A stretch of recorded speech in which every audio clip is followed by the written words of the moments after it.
Boa tarde, meus amigos da prevenção. Estamos aqui no Instituto Federal de Educação, Ciência e Tecnologia do Rio Grande do Norte, nesse cenário aqui de home office, né, por conta do ensino remoto emergencial. E o meu nome é Ricardo Machado, somos do curso técnico de Segurança do Trabalho, quarto período, aqui do campus Natal Central, né? Gente, hoje a gente vai abordar um pouco aqui da NR20, tá? Eu imagino que vocês já viram um pouco dessa norma aí quando estudaram a prevenção de acidentes, mas eu vou dar uma reforçada aqui porque foi alterada agora há pouco tempo, né, 2019, e tem um capítulo ali de treinamentos e que tem a ver com prevenção de incêndio, né? Além da prevenção de acidentes e autorização de serviços nessas áreas de risco, né, de líquidos combustíveis inflamáveis, tem essa questão da capacitação que interessa aqui para a nossa disciplina também, tá? E tem um capítulo que fala também de plano de emergência para áreas de risco aí de inflamáveis, que aí a gente vai explorar melhor na semana que vem, tá? Essa parte da NR20 e que tem a ver com o plano de emergência, a gente vê na semana que vem, junto com o plano de emergência em si, de incêndio, né? Ah, então o pessoal vai chegando aí, está aí o formulário no chat. Deixa eu abrir aqui o slide. Aqui.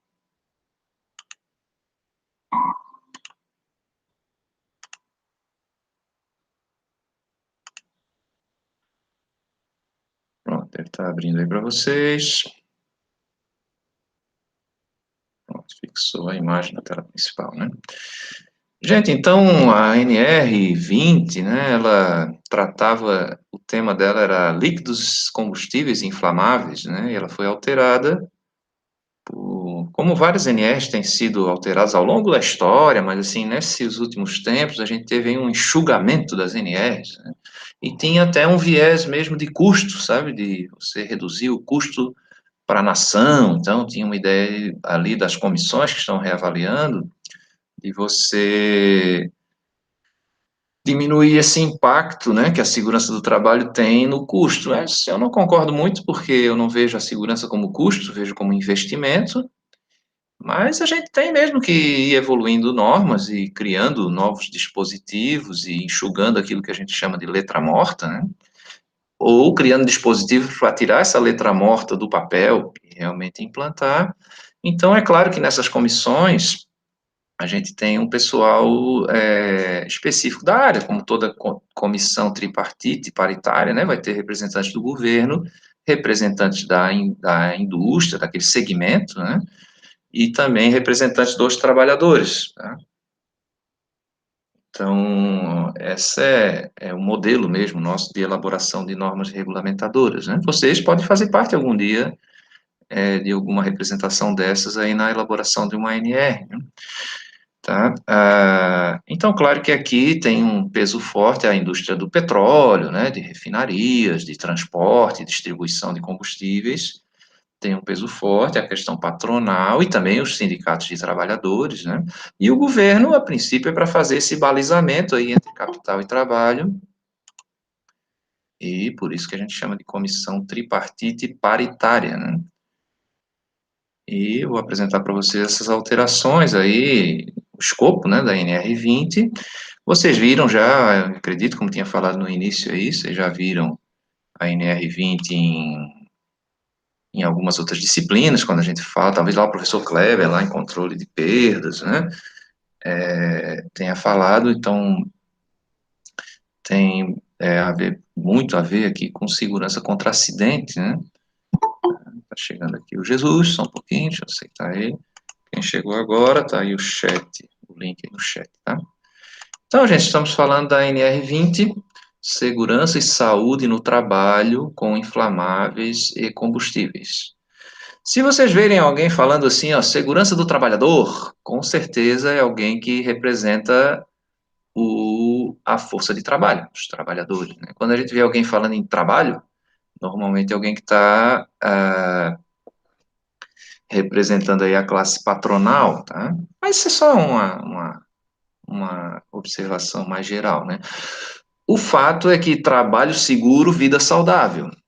E assim, é claro que a gente vai ter que trabalhar com a segurança do trabalho, que isso vai refletir na saúde e também na segurança do trabalhador, né? Se eu tenho um sistema seguro, intrinsecamente seguro, mesmo que o trabalhador queira descumprir algum regulamento ou fazer algo que não deveria fazer, esse sistema tem que bloquear isso, né? Por isso tem que ter supervisão, por isso tem que ter controle de acesso, as pessoas que têm esse acesso têm que ter capacitação, têm que ter equipamentos, eu tenho que ter alguém supervisionando. Aquela história de dizer assim que, olha, eu não sou babá de peão, então se o cara não quer usar capacete, a cabeça é dele, isso não vale, viu? Imagine você dizer o seguinte, a vida é minha, então hoje não vou trabalhar não, vou tirar um dia de folga. O que que acontece com você? Você é chamado no departamento de recursos humanos, né?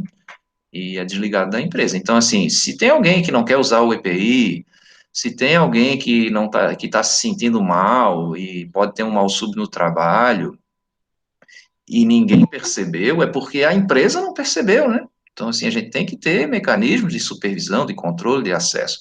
E essa supervisão, claro, que passa pelas chefias imediatas e também pelos os colegas de trabalho, né? Isso que a gente trabalha tanto aí nos cursos de CIPA, né? De você cuidar do seu colega, né, de trabalho ali. Então, pô, o cara tá alterado ali, não devia subir hoje ali, ou ele tá meio tonto, se queixou aqui de dor de cabeça, ele tá com um transtorno emocional, né, foi assaltado aqui vindo para o trabalho, então ele não está conseguindo se concentrar, então, ó, chama o camarada para a chefia, vamos ver, eles vão levar no setor de saúde, avaliar essa pessoa e talvez evitar que ele desenvolva aquele trabalho naquele dia, né, se ele não está em condições de resolver isso, né. E também, durante a nossa jornada, durante a nossa carreira, a gente tem os monitoramentos de saúde ali, os exames periódicos, né, de saúde, o exame admissional, que ele pode me, por exemplo, me dizer que eu não sou apto para determinada função, por exemplo, quem tem labirintite não pode trabalhar em altura, né, tá, então a gente não pode dizer assim, o acidente aconteceu por culpa do trabalhador, né? Apesar de isso ser possível, sabe? É possível você ter um dia de fúria, né? Um dia, um mal súbito, um fator humano, que antigamente o pessoal chamava de ato inseguro, isso também é um conceito ultrapassado, né? Não é que ele cometeu um ato inseguro. Existem fatores humanos que podem desencadear uma situação causadora de acidente. Tá? Agora, sim, se eu tenho alguém que deu uma de doido hoje, e quer entrar no espaço confinado sem fazer a checagem lá, e eu tenho que ter um supervisor que diga, não, peraí, meu filho, não vai entrar, não. Ele não vai dizer assim, peraí, meu filho, né? Ele vai dizer, não, calma aí, meu amigo, aqui para entrar tem que ter autorização, tem que ter esses requisitos aqui, vamos ver, se você não tem, não entra. Tá? Então, não se faz o que se quer numa empresa, né? Existem regulamentos. E a segurança do trabalho tem que ser regulamentada também internamente, né? E é claro que a gente vai se inspirar nos regulamentos legais, no caso da ANR, né, e também em conhecimento científico e tecnológico para atribuir, por exemplo, processos de trabalho. Né? Veja aí agora essa questão da Covid, da doença Covid-19, né? Tem gente que diz do Covid, né, mas não é vírus. O vírus se chama SARS-CoV-2, né? Covid é a doença causada pelo SARS-CoV-2, Covid-19. Então, veja aí, o que, que a gente se ampara? Tem alguns regulamentos, portarias no Ministério da Educação, por exemplo, né? Mas, assim, muito desses planos que a gente está fazendo, cada instituição está fazendo, ele tem que ter a ver com a realidade daquela instituição de ensino, por exemplo, que é a nossa, né? E vai se fundamentar em ciência, em tecnologia, né? Às vezes não existe lei para aquilo, é uma tecnologia tão avançada, tão pontual, que só aquela empresa tem, então ela tem que desenvolver também os meios de controle do acidente, da doença do trabalho, ou da doença ocupacional ali, para controlar, né, de controle aí nesse tipo de processo, né, de trabalho, tá? E aqui estamos falando dos líquidos combustíveis e dos inflamáveis, tá? Nessa aula de hoje, NR20. Então, vamos lá. Eu mandei aí para vocês esse vídeo. Ó, esse vídeo foi produzido pela Federação do Comércio, tá? Então ele tem a ver ali com com a comercialização de líquidos inflamáveis aí, os postos de serviço, né? Então, vocês vejam que é um vídeo realmente encomendado para uma empresa de marketing aí, tem uma atriz ali narrando, né? Um vídeo muito bem elaborado, e é feito para uma determinada categoria, um segmento lá empresarial, né? Então, de qualquer forma, esse vídeo apresenta aí a NR20 de uma maneira bem focada ali nos postos de serviços, né? O que a gente chama vulgarmente aí de posto de gasolina, mas são postos de serviços, né? E a gente chama lá o colega lá da bomba de frentista, né? Porque ele está, na verdade, na frente de abastecimento, mas ele é um operador de estação de serviço, tá? A função dele, a CBO, né? A classificação brasileira de ocupações dele, né? E ele vai precisar fazer um treinamento que é previsto aqui na NR20, nesse caso aí do posto de serviço, tá? Então, depois vocês assistem esse videozinho, e vamos seguir aqui com o nosso conteúdo. Então, o que são combustíveis inflamáveis? A gente já estudou lá na nossa primeira aula, né? Os combustíveis, os comburentes, as formas de energia, a propagação do calor e tal. Mas esses combustíveis, eles podem ser sólidos, líquidos ou gasólicos, tá? E eles podem ser, dependendo do seu ponto de fulgor, eles podem ser combustíveis ou inflamáveis, tá? Inflamáveis são aqueles que têm mais facilidade de gerar a chama, tá? Então, como é que a gente faz essa separação? Essa norma da NR20 aí coloca assim, ó, o líquido inflamável, que é o mais perigoso, né, é aquele que tem um ponto de fulgor abaixo de 60, tá? De 60 graus Celsius. Cuide aqui também que no popular, às vezes a gente chama de grau centígrado, porque é uma escala de 100, né? 100 unidades. Mas quem inventou essa escala foi o Celsius. E o que ele estabeleceu? Vamos pegar dois pontos comuns aqui no planeta, no nível do mar. A água funde aqui nesse ponto, eu vou chamar de 0, e a água evapora aqui nesse outro ponto, eu vou chamar de 100. E distribuiu uma escala linear de 100 unidades, né? Chamou isso de escala Celsius, tá? Então, graus Celsius.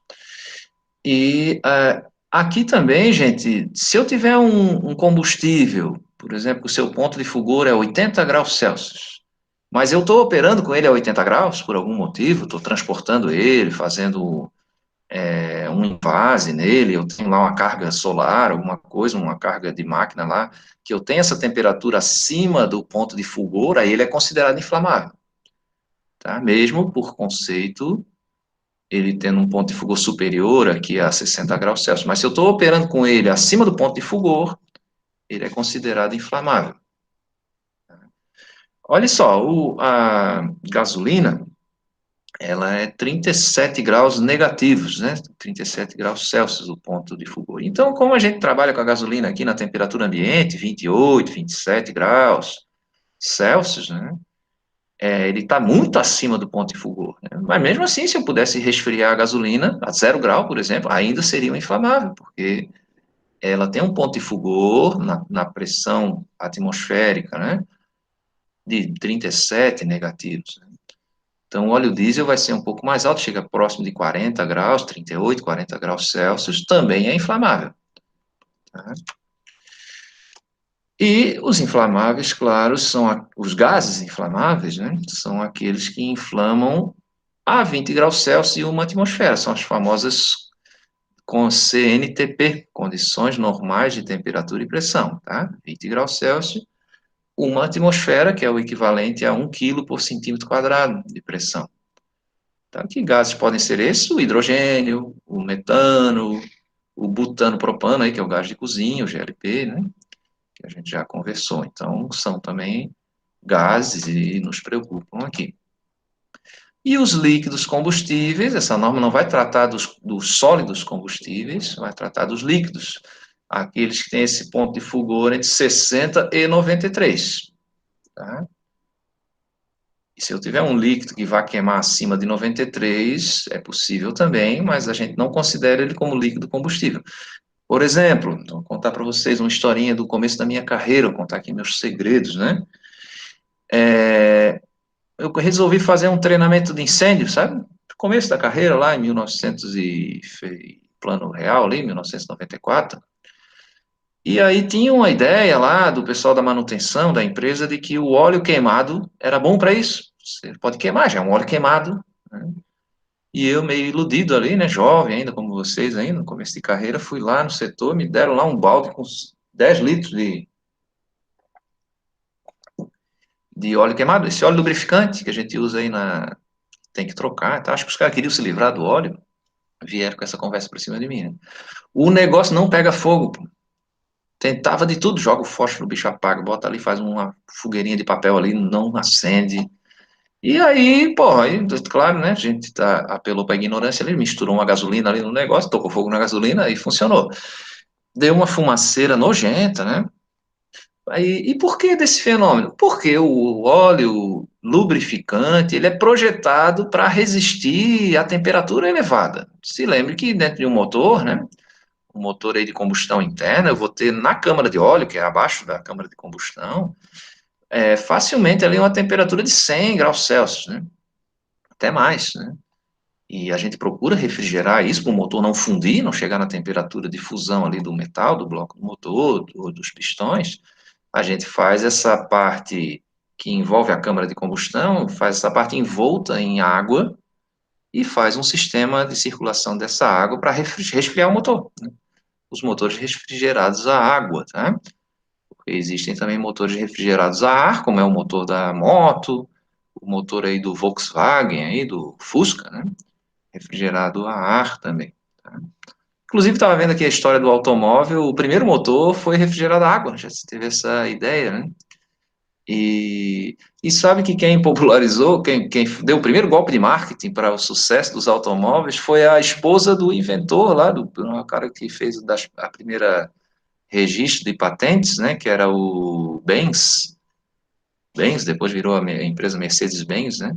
A esposa dele não era Mercedes, não, ela tinha outro nome, mas ela fez uma aventura, ela pegou esse veículo que ele desenvolveu, um veículo de 3 rodas, botou os filhos em cima e fez uma viagem de 100 quilômetros até a casa dos pais dela. E pelo caminho foi registrando as coisas e tal, e teve que parar num lugar lá para abastecer, não era com gasolina, ela abastecia com um outro solvente que se vendia em farmácia. Dizem que até foi ela que inventou o primeiro posto de gasolina, posto de combustíveis, né? Porque ela teve que parar para comprar, era aquele benzina, acho, alguma coisa assim. E teve que parar numa outra cidade também para consertar uma corrente, foi num ferreiro lá, o cara consertou uma corrente ali de transmissão. E então se usava lá alguns combustíveis. Depois se evoluiu aí para esse motor que a gente queima a gasolina, que na verdade é um resíduo do refino do petróleo, a gasolina, né? Hoje em dia a gente fabrica gasolina de propósito, mas no começo ela era resíduo, ela não tinha muita função. E o Henry Ford foi que desenvolveu esse motor para gasolina, né? Porque também o primeiro motor do Ford era álcool, a etanol, tá? Curiosidades aí da história, né? Então, líquidos combustíveis seriam esses que queimam entre 60 e 93, tem o ponto de fulgor entre 60 e 93, tá? Eu tenho também lenha, carvão, outros combustíveis que até foram muito usados antes da invenção do motor a combustão interna, a gente já comentou isso, né? Porque a gente tinha já os motores de combustão externa, que eram ali as caldeiras, né? Que usavam o vapor, a combustão não se dava no líquido de propulsão, a combustão se dá numa fornalha que vai aquecer o líquido de propulsão, que é o vapor da água, nesse caso aí, né? Tá? Eu poderia também desenvolver um motor nuclear, olha só, como é que é possível isso? Eu posso, com a energia nuclear, aquecer água e essa água circular por dentro de uma turbina, depois eu resfrio ela, meto para dentro do reator nuclear de novo, aqueço de novo, faço um ciclo fechado e eu tenho, por exemplo, um navio com propulsão nuclear. Dependendo da situação, eu posso também gerar eletricidade e tocar o motor do navio com eletricidade, no caso aí dos porta-aviões, né, nucleares aí. Tá? Mas existia uma pesquisa forte aí para desenvolver um avião nuclear, seria muito interessante, não precisa pousar nunca, né, para reabastecer, porque o combustível nuclear dura 20 anos, então poderia deixar ele voando o tempo todo ao redor do planeta aí, né, inclusive poderia ser um porta-aviões voador, né, aquele que a gente vê lá nos Avengers, né? Aquele filme dos Avengers, imagine isso, né? Mas aí o combustível não é um motor de combustão interna, mas sim de energia externa, nesse caso a energia térmica nuclear. Ok? Então tem que ter essas preocupações, a gente já estudou isso, né? Ali alguns pontos de Foucault, ponto de combustão, ponto de ignição, mostrei para vocês esse equipamento aqui, acho que na primeira ou na segunda das nossas aulas, que é um equipamento para avaliar ponto de Foucault, essa haste vertical aqui é um termômetro, então aqui a gente tem uma chama piloto, você aquece ele aqui com a chapa elétrica, e tem uma chama piloto aqui, então quando der o flash, popularmente chamado de chabu, né, quando der o chabu, o flash é o flash point, ponto de Foucault. Né? Aí você mede, nesse momento você mede a temperatura aqui no termômetro, esse é o ponto de Foucault dessa substância. Tá? Aqui os três, ponto de Foucault, combustão e ignição. E agora, gente, antes de eu saber que medidas de controle eu vou tomar nas minhas instalações que manipulam combustíveis e inflamáveis, né, eu vou ter que classificar a instalação. Se lembram lá que a gente classificou já, né, os combustíveis. Opa, vamos voltar aqui no slide anterior, a Emily está pedindo. A gente classificou os combustíveis, né? Classe A, classe B, classe C. Lá na Marinha o pessoal diz classe Alfa, classe Bravo, classe Charlie, né? A linguagem de rádio, né? Então aí a classificação dos combustíveis ABC, porque o A seria o combustível sólido e o B seria o combustível líquido inflamável, né? Combustível e inflamável, e o C seria o material elétrico energizado. Inclusive, ontem, um colega meu aqui disse que morreu um parente dele, porque pegou fogo na geladeira, na extensão, no circuito elétrico ali na tomada da geladeira, e o cara, naquela ânsia de não perder a geladeira, começou a sair fogo, fumaça, ele foi lá e meteu a mão para desligar da tomada. E aí tomou um choque ali e morreu, deu uma fibrilação. Então é um equipamento elétrico energizado. Não, minto, ele jogou água, pegou um balde d'água e jogou ali na tomada, né? Então, claro, não posso usar água em equipamento elétrico energizado, né? E nem meter a mão no incêndio energizado ali, vou desarmar o disjuntor, né? Cortar a energia para daí sim propagar. Proceder ali a extinção, né? Evitar a propagação. Então, esse slide aqui que a Emily está pedindo para explicar, imagine que eu tenho um becker aí com uma substância, tá? Por exemplo, ali, óleo de girassol. A gente usa aí para fritar bolinho, né? Quem quer ser mais fit e não quer usar o óleo de soja, usa aí um óleo de semente de girassol. E aí você põe o termômetro ali dentro e você aquece esse óleo. Então, 50 graus, ó, seria o ponto de Foucault, dessa substância, né? Eu aproximo uma chama e aí pega fogo, e se eu tirar a chama, o fogo se extingue. Então, esse é o ponto de Foucault. 200 graus para essa substância já seria o ponto de combustão. Eu aproximo a chama, vai pegar fogo, quando eu tirar o fósforo, o fogo se mantém. A gente chama de temperatura de combustão, o ponto de combustão. E 253 é a temperatura de ignição. Tem gente que chama também de autoignição, ou autocombustão, que seria o seguinte: o fogo surge sem eu ter uma chama piloto. Tá? E essa temperatura sempre, claro, é preocupante, porque eu posso ter um sistema isolado, que não tem nenhuma fonte de ignição, mas ele atingiu aquela temperatura, e aí eu vou ter um problema, né? Vou ter um incêndio. Tá? Isso, claro, gente, para a pressão de uma atmosfera, né? Pressão ambiente aqui, pressão normal, tá? Porque se eu conseguir fazer uma pressão bem grande, eu consigo atingir esse ponto de autoignição aí na temperatura ambiente. Tá? É o caso do motor a óleo diesel, ele não tem centelha, não tem uma vela, uma faísca. Eu pressiono o diesel, pressurizo ele, né? E aí ele explode. Ele entra em combustão e vai se expandir, tem essa explosão. Tá? E é por isso que quando a gente liga um carro, né, num ambiente mais frio, tal, ele começa a falhar. Os carros mais antigos, né, os carros mais novos, eles têm uma injeção eletrônica, então ele consegue compensar ali a injeção de combustível com comburente. Mas assim, de qualquer forma, o rendimento ótimo do carro se dá quando ele atinge uma temperatura de trabalho, né? Diz, o carro já deu uma aquecidazinha, né? Então, E aí vai ficar melhor a queima, vou economizar combustível, inclusive, se eu tiver na temperatura correta. Se eu deixar aquecer demais, vou ter dano para o meu motor, né? Posso fundir o motor, empenar ali os componentes dele, entortar, né, com temperatura. E se tiver muito abaixo, eu vou ter a queima incompleta, eu vou ter que acabar não conseguindo queimar todo o combustível, transformar isso em potência para a roda do meu veículo, então vou ter aí desperdício de combustível, né, desperdício de energia. E, inclusive, poluir mais, porque daí a queima sai com uma fumaça mais rica e tem uma queima incompleta, né? Os carros agora, os motores mais de combustão, né, mais desenvolvidos agora, são os de célula de hidrogênio, então eu consigo gerar hidrogênio e queimar o hidrogênio. Eu tenho uma queima completa, sai só CO2 e água. Mesmo assim, o CO2 é preocupante, é um gás estufa, né, um gás do efeito estufa, é preocupante, mas ele é melhor do que o monóxido de carbono, o CO. Tá? Então tem mais eficiência no processo.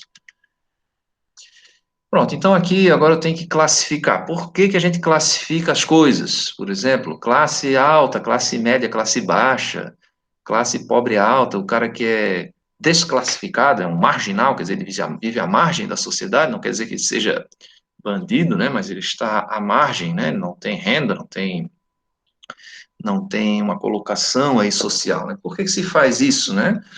Para se ter controle. Tá? Vocês observarem aí o shopping Midway, ele é separado por classe social. Embaixo é a gente, né? Lojas americanas, ali o povão, né?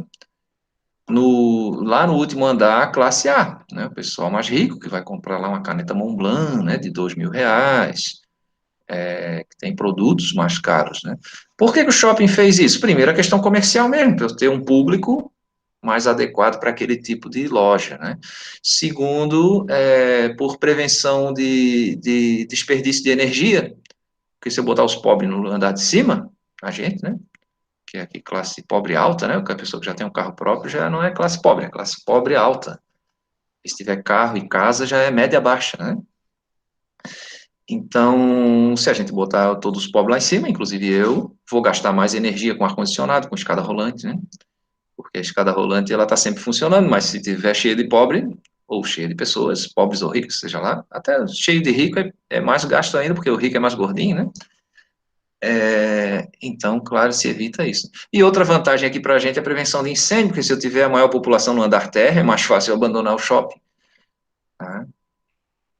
Então, aqui nós vamos separar nossas construções, as nossas instalações em três classes também. Classe 1, classe 2, classe 3. Aí a gente vai usar duas coisas, o tipo de serviço, né, a natureza do trabalho e a quantidade de líquidos inflamáveis. Tá? Então, veja ali, a classe 1 é a classe mais baixa mesmo aqui, o pessoal do salário mínimo aí, né? Então, ó, quanto à atividade, postos de serviço com inflamáveis ou líquidos combustíveis. Tá? Então, por exemplo, o posto de gasolina, né? Classe 1. Atividade de distribuição canalizada de gases inflamáveis, instalações de pressão máxima de trabalho, PMTA, 18 quilos, 18 atmosferas. Então, esse aqui é as redes de gás natural, hein? Né? De gás. Inclusive, também, quando eu tenho esse gás na, no posto de combustíveis ali também, que é possível, o gás veicular, né? E também tem que se enquadrar quanto à capacidade de armazenamento. Então, se para gases até 60 toneladas, de 2 a 60. Então, se eu tiver menos de 2 toneladas, nem se enquadraria aí como classe 1.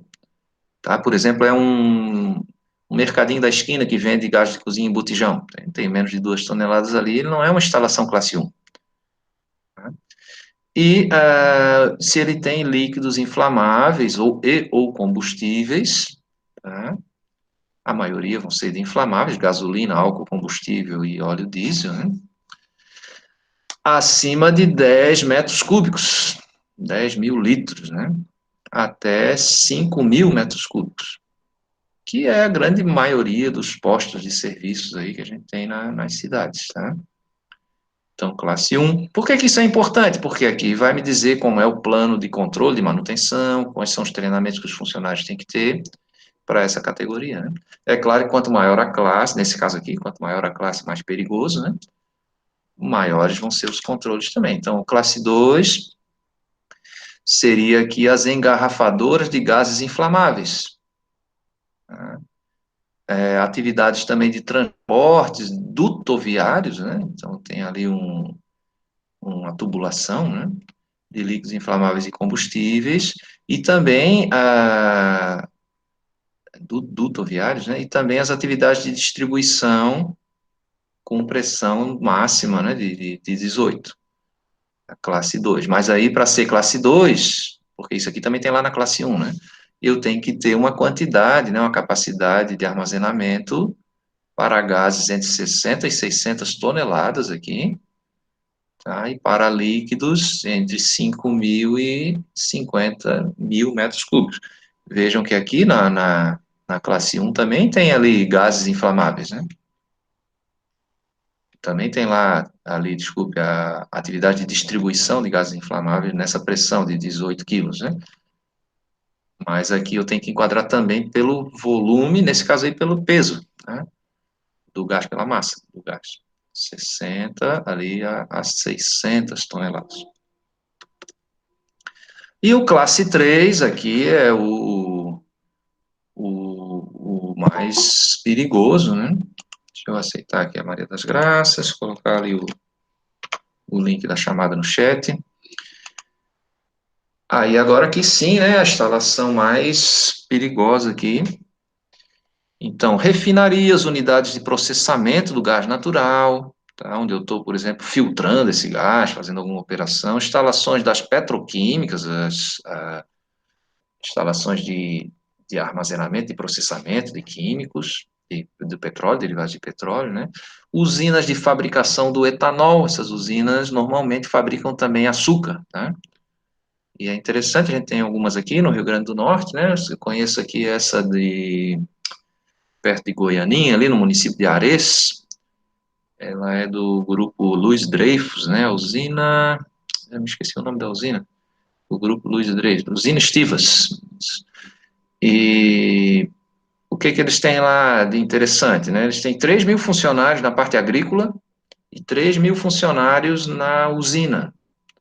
Então, na entre safra, essa usina, boa tarde, Maria, ela é toda desmontada, é feita toda a manutenção preditiva, porque durante a safra ela não pode parar, né? E ela trabalha muito com a queima do bagaço da cana para gerar energia, energia térmica que a gente usa aí na destilação, na moagem da cana, da própria cana, e também o excedente eles geram eletricidade. Tá? Inclusive eles fornecem eletricidade para o sistema nacional aí.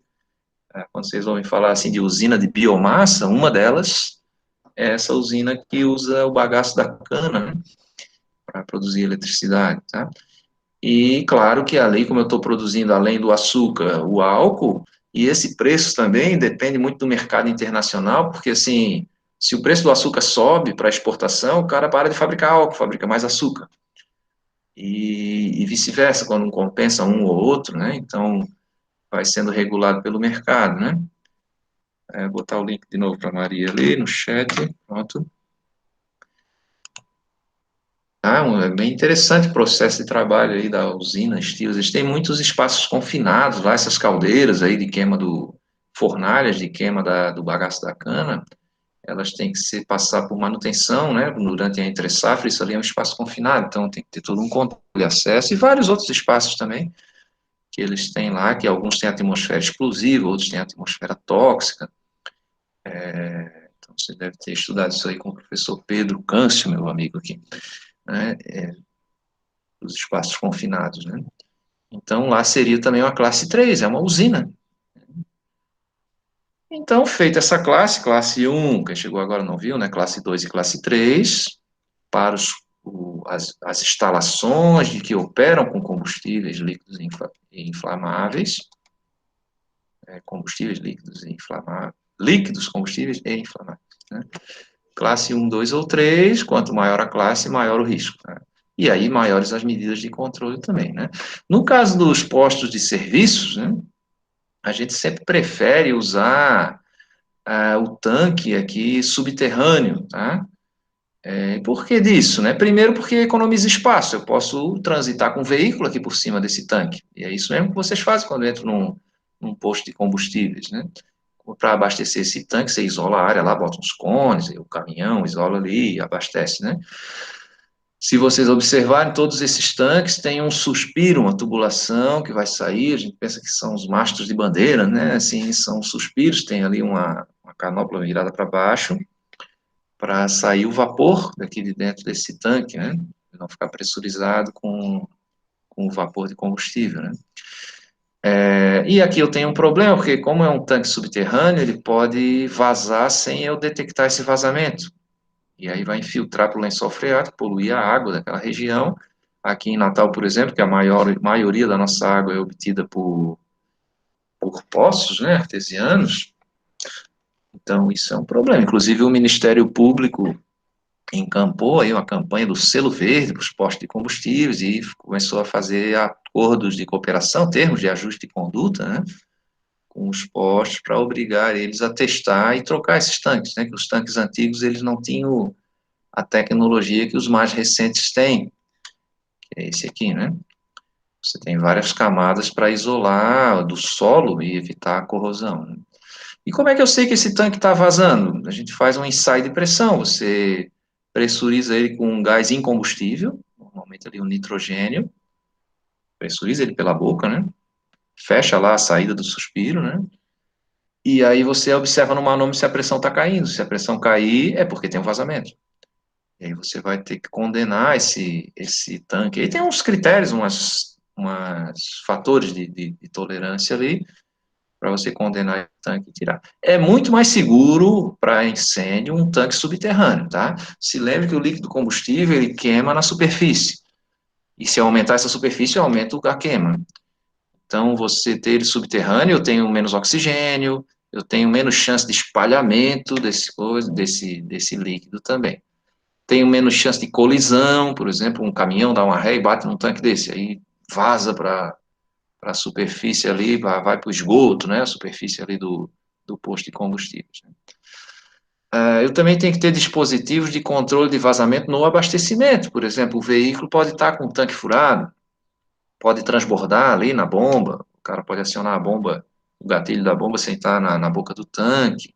Então, você já deve ter observado que eu tenho no perímetro daquela pista de abastecimento uma canaleta, né? E essa canaleta vai levar essa água misturada com poeira, com combustível, com óleo lubrificante que cai dos veículos ali, vai levar para um tanque separador de água e óleo.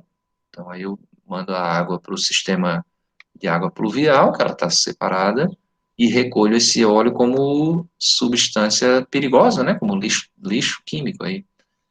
Tá? E aí vou dar uma destinação. Assim também eu tenho que ter uma destinação correta dos óleos lubrificantes, que nesses postos a gente tem, né? Atividade de troca do óleo lubrificante, filtros, né? Então a empresa ali tem que ter também um contrato com uma empresa que tenha licença ambiental para dar a correta destinação para as embalagens, para esse óleo. Inclusive esse óleo vai ser refinado novamente e ele vira óleo lubrificante, tá? Apesar de a gente chamar de óleo queimado, ele não está queimado. O que ele tem ali são partículas de carvão mesmo, que são capturadas do processo de combustão ali no pistão do automóvel e vão naturalmente contaminando esse óleo, por isso que a gente tem que estar trocando ele de tempos em tempos, né? Mas se eu proteger lá, se eu proceder, né, lá um trabalho de filtração, de destilação ali desse óleo, tirando esses contaminantes, ele vira matéria-prima novamente e economiza aí a poluição do meio ambiente, né? E, inclusive, é mais barato fazer isso do que usar do petróleo bruto, obter ele do petróleo bruto, gasta menos energia, né? Apesar de ter uma energia para transporte, né, para eu levar ele, que eu acho um absurdo no Brasil, né? A gente tem que gastar óleo diesel para transportar gasolina, né? É um absurdo, e a gente gasta muita energia, e esse custo tem que ser embutido, o custo do frete tem que ser embutido no custo de venda do líquido ali, inflamável, né? Inclusive, outra curiosidade aqui, quem inventou o oleoduto foi o Rockefeller, John D. Rockefeller Jr., né? O magnata do petróleo norte-americano, né? E sabe por que ele inventou? Porque ele criou uma briga com o magnata, o Vanderbilt, o magnata das ferrovias. Na época ele precisava transportar querosene, ainda estava em baixa, e a eletricidade ainda estava começando, né? Outro cara contemporâneo ali, o Thomas Edison, né? Começo do século XX ali, né?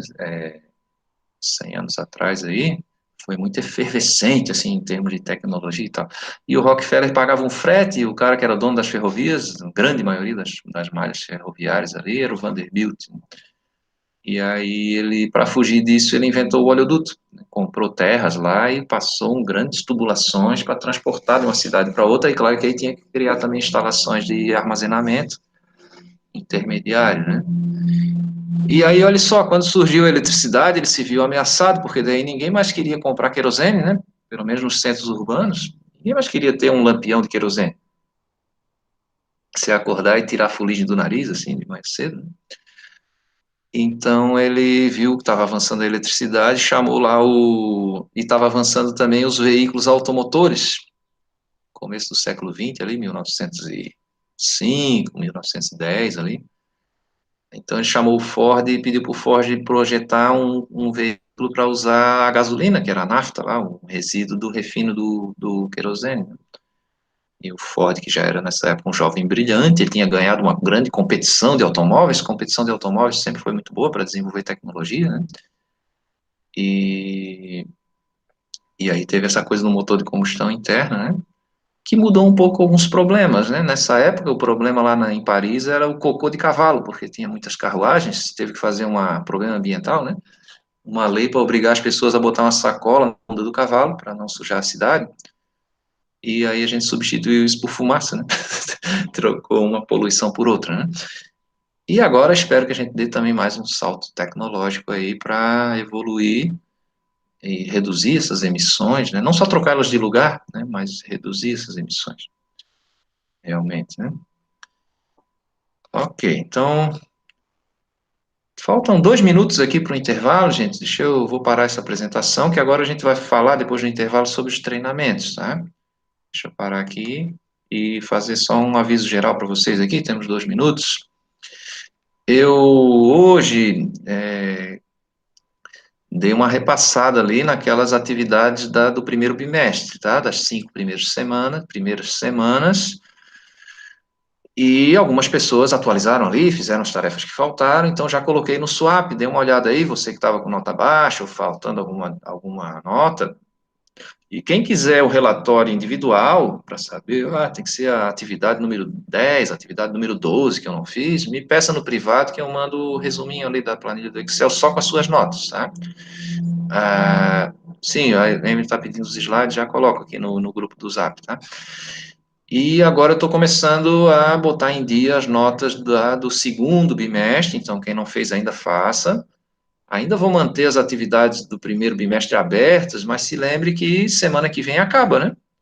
O SUAP fecha, né? O nosso sistema acadêmico aí vai fechar, então eu tenho que emitir logo essas notas, tá?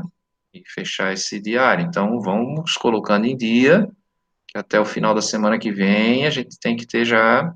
Eu vou tentar segurar o diário ainda um pouquinho mais, se puder, né? Mas não confie muito nisso, porque você sabe que o professor não é assim tão poderoso, né? A gente tem um regulamento a seguir.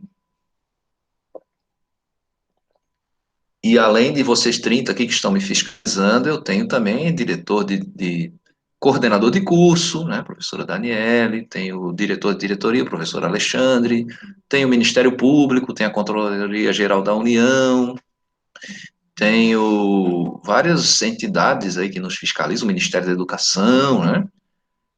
Então, o meu poder aqui é ter o direito de ensinar alguma coisa e aprender junto com vocês, né? Então, façam aí as tarefas, por favor. Para daqui a pouco, quando bater o juízo final aí, o nome de vocês não está lá no livro do São Pedro, vocês não entram no céu da segurança do trabalho, né? Ok, vou parar aqui a gravação, 15 minutos a gente volta, tá? Até já.